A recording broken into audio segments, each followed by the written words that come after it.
Stunt പഠിപ്പിച്ചു വെച്ചിട്ട് കുറെ ആൾക്കാർ ചോദിക്കട്ടെ. പഠിപ്പിച്ചു തരാൻ എങ്ങനെ വെച്ചാൽ കുറെ ക്രൈറ്റീരിയാസ് ഉണ്ട് ഇതിന്. എന്താ വെച്ചാൽ എക്സ്പെൻസീവ് ആണ്. പിന്നെ മാത്രമല്ല ഒരാൾ ഇതിന്റെ മുമ്പിന്റെ അടുത്തേക്ക് വന്നു മെസ്സേജ് അയച്ചിട്ട് സ്റ്റണ്ട് ചെയ്യാൻ വരട്ടെ. പിന്നെ വന്നോന്ന് പറഞ്ഞ് അങ്ങനെ വന്നിട്ട് നല്ല അടിപൊളി ബൈക്ക്. പക്ഷെ ഓന്റെ കൈയൊക്കെ തൊട്ടാൽ നല്ല സോഫ്റ്റ് ആണ്. അത് ഈ പരിപാടിക്കേ പറ്റൂല. സ്റ്റണ്ട് ചെയ്ത് കുറച്ച് കഴിഞ്ഞപ്പോൾ ഞാൻ ചോദിച്ചു അവനോട് വണ്ടിന്റെ അടവക്കാരാ അടക്കണ ചോദിച്ചു. പറഞ്ഞു ഉമ്മയാണ് അടക്കണേ.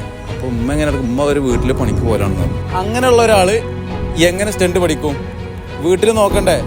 ഉമ്മാന്റെ ചെലവിൽ പഠിക്കാൻ പറ്റിയ മുതലാണപ്പത്. അപ്പൊ അങ്ങനെ കുറെ കാര്യങ്ങളുണ്ട്. പിന്നെ എന്താ വെച്ചാൽ ഞാൻ മെസ്സേജ് കാണാറുണ്ട്, പിന്നെ റിപ്ലൈ തരാത്ത ഞാൻ എന്താ റിപ്ലൈ തരാം? ഞാനെന്ന് പറഞ്ഞാൽ കോഴിക്കോട് മലപ്പുറം ഈ ഏരിയ ആണ്. പിന്നെ നമ്മൾ വിട്ടുള്ള ആളാണെങ്കിൽ ഇവിടെ നമ്മളെ കൊച്ചിയിൽ ഒരാൾ പഠിപ്പിക്കുന്നുണ്ട്, നമ്മളെ ഫ്രണ്ടാണ്. അങ്ങനെയാണെങ്കിൽ അങ്ങോട്ട് മെസ്സേജ് അയക്കാം. നിലവിൽ പഠിപ്പിക്കാനുള്ള പ്ലാനൊക്കെ ഉണ്ടാവുമ്പോൾ നമ്മൾ അറിയിക്കാം. മെസ്സേജ് സ്റ്റോറി എന്തെങ്കിലും റീലൊക്കെ ഇട്ട് നമ്മൾ അറിയിക്കും. ഇപ്പൊ നിലവിൽ എന്താ വെച്ചാൽ ഡേഞ്ചർ അല്ലേ. ഫസ്റ്റ് എന്ന് പറഞ്ഞാൽ ഫസ്റ്റ് സ്റ്റേജ് ലെവൽ 1 എന്നൊക്കെ പറയുമ്പോൾ അത്യാവശ്യം നല്ല ബുദ്ധിമുട്ടുണ്ടാവും. വീണിട്ട് സ്ക്രാച്ച് ആവും, വലിയ അത് ഇത് ഫുൾ പ്രോബ്ലംസ് ആണ്. അപ്പം നമ്മളൊക്കെ അത് കഴിഞ്ഞിട്ട് ഇപ്പോഴും ഓരോരുത്തരുടെ പ്രാർത്ഥന കൊണ്ടാണ് ഇപ്പോഴും ഇങ്ങനെ നിൽക്കുന്നത്. അപ്പോൾ ഓക്കെ, എല്ലാവരും മെസ്സേജ് നമ്മൾ കാണുന്നുണ്ട്. എന്താ വെച്ചാൽ അപ്പോൾ പഠിക്കുക. ഇത് സ്വന്തമായിട്ട് എന്ത് ചെയ്യുക, ഒരു ഒഴിവുള്ള ഏതെങ്കിലും പ്രൈവറ്റ് ഏരിയന്ന് ഇത് ട്രൈ ചെയ്ത് നോക്കാം, ഒരു വെയ്റ്റ്ലെസ് ബൈക്കും കൊണ്ട്. അപ്പോൾ ഏകദേശമൊക്കെ റെഡി ആവും അങ്ങനെ ചെയ്യുമ്പോൾ. ഓക്കെ.